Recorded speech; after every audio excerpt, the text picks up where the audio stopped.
Hey, what's up, guys? All right. Okay, so in this video, there's something that I want to focus on. So I'm not quite sure how most resources or APIs are built and how user IDs are retrieved.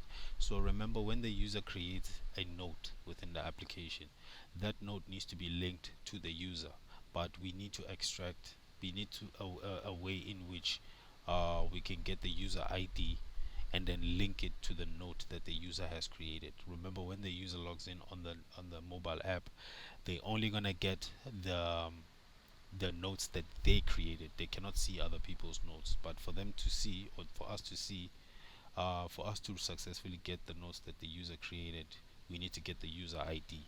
We need to link it, the note, to the user ID itself. So I'm not quite sure how most people do this or how most developers do this, but what I did was I created a separate class, basically stealing from the let me close these things here. So basically what I did was I stole from the authentication filter. So because we are getting the user is sending the authentic what you call it, the token when creating or when creating a resource or trying to add a resource, they have to send the authorization token. And basically within this filter class, we are extracting all of that. We are basically extracting the username or the email from the bearer token itself, and then from there on, what we do is we try and take the email and try and basically get the email, and then basically load the user using the email itself. So what I did was I stole from this and created a separate method where we can get the user ID using the same procedure within here, but slightly modified. So that's what we're going to build within this video. Alright, so let me stop rambling and let's get to it. So the first thing I need to do is come within here and then create a package. So I'm just going to call this helpers, I mean. Alright, in here I'm going to create a class. I'm going to call it extract user ID from token. Alright, that's what I basically called it. Yeah, let's leave it as it is. End of extract user ID from.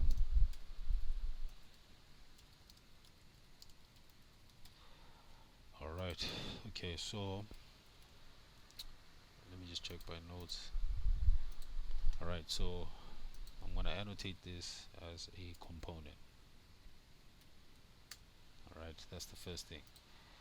Alright, in here we're first gonna get the JWT service class that we created. So we're gonna say JWT token service.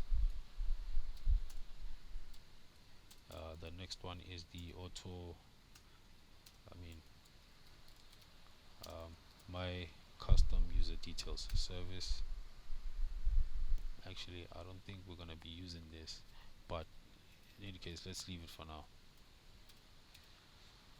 Service. If we're not gonna use it, I'm gonna remove it, and then my custom.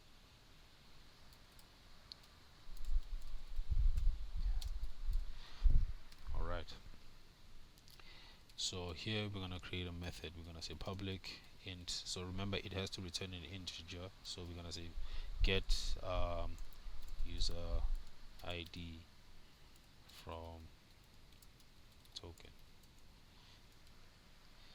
Alright,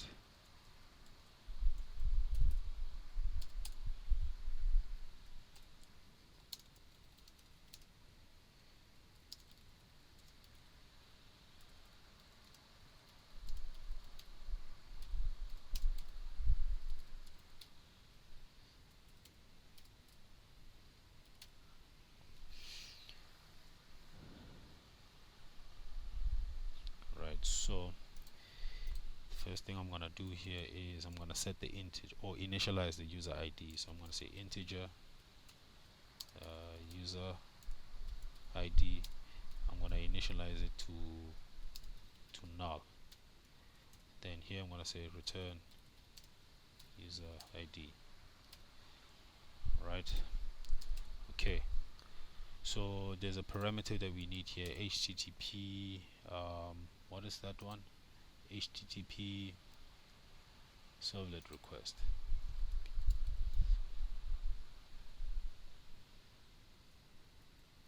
That's the one.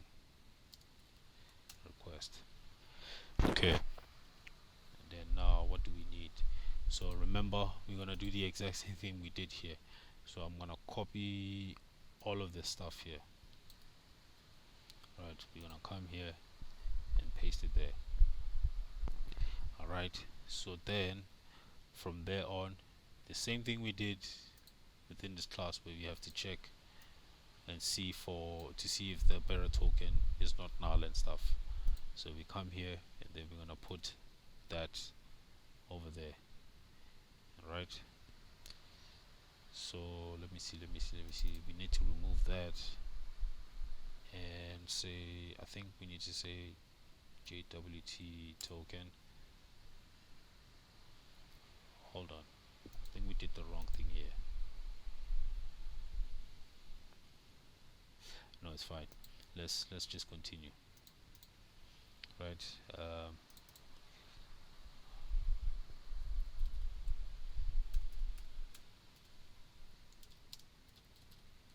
Auth header.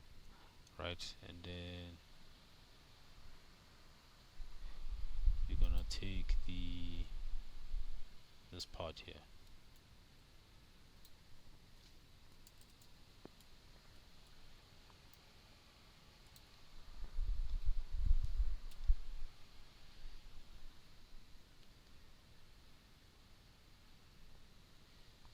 One second.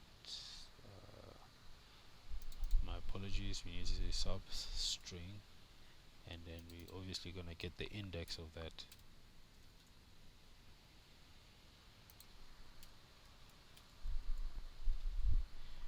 And then obviously we're gonna get the just like how we did it within here. We're basically gonna get that, and then now we're gonna extract the username. So we need to take this part. Let me just copy it as it is and then replace everything here. So we're gonna say if that's not equal to null, right, and we need to also remove that.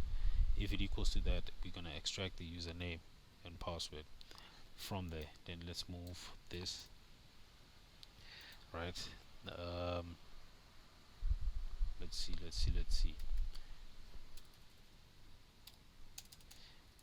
Okay, so from here we're gonna say we're gonna put another if block here.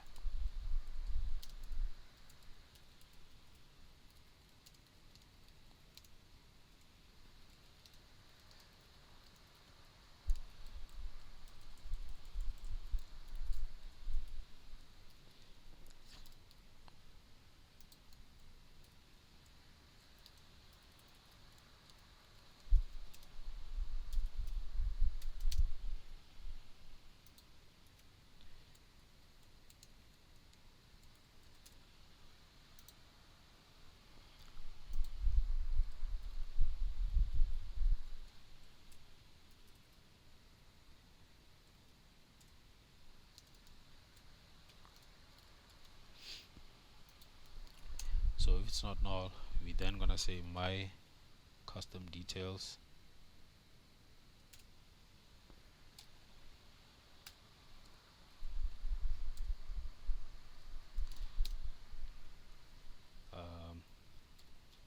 my custom details service,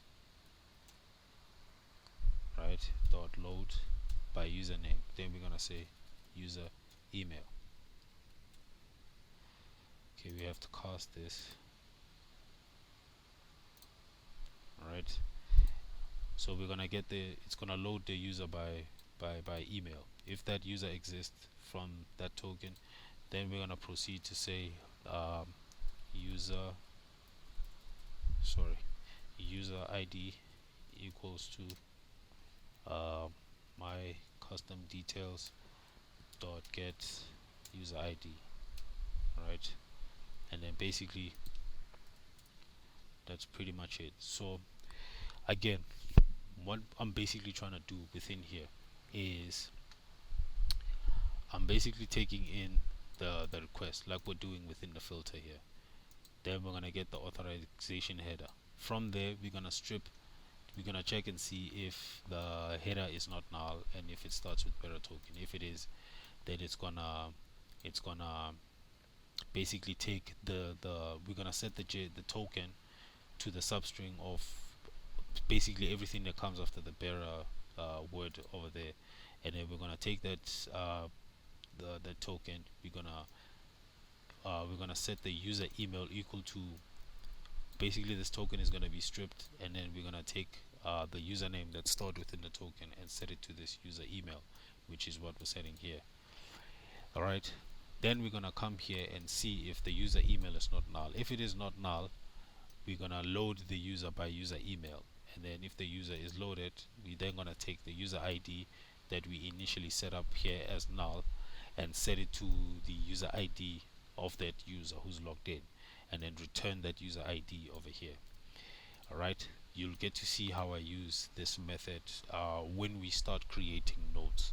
So this is the method that I wanted to show you guys. Like I said, I'm not quite sure how most people go about doing this, but this is one of the ways that I could think about it. All I did was just steal from what we were doing within here to get the user ID. I practically just used the same similar procedure, but just modified it slightly, just so that we are able to extract the user ID from the token that the user has provided. If the token is invalid, obviously none of this is gonna work, and then obviously the user is not gonna be authenticated. And so I think this was one of the few ways that, or one of the secure ways that I can think of getting that user token. So since the user is sending a token and that token has their email, we take that email, we load that user using that email, and then if that user exists, we then set the user ID to whatever user is loaded, and then return that ID here, so that when we do create nodes, we can then take the user ID that we're returning here and then attach it to the node when we start working with creating nodes. So for now, I think this is pretty much it for this. In the next video, we're gonna be testing to see if all that we've been doing has been working. We will then proceed to create a class or a controller class to create nodes, and then but first what we need to do is test and see if we can log in, or number one, can we register? If you can, that's fine, and then we're gonna see if we can log in, and then maybe do some testing to see if we'll add some more routes here that we can that don't require logging in. Might as well add that, because this one over here, this auth here, the user doesn't need to be logged in to access these, so we might as well add that. So I'm just going to copy this, come back here, we can remove this test, we don't need it, and then I'm going to paste it here, right? And then I'm going to say $* just to let Spring know that everything that comes after auth, basically the login route and the register route, the user doesn't need to be authenticated to access it. And so everything else the user will then be required to log in order to access those resources. Alright, so let me stop rambling. So in the next video, we'll do our testing to see if everything that we've been doing is it working or not. Otherwise, if there's any issues, we'll fix it bit by bit. Alright, so the video is long enough. Again, guys, thank you for the support. I really appreciate it. If you've liked what you've seen, don't forget to like, share, and subscribe, and I'll see you within the next video. Thanks again, and cheers for now.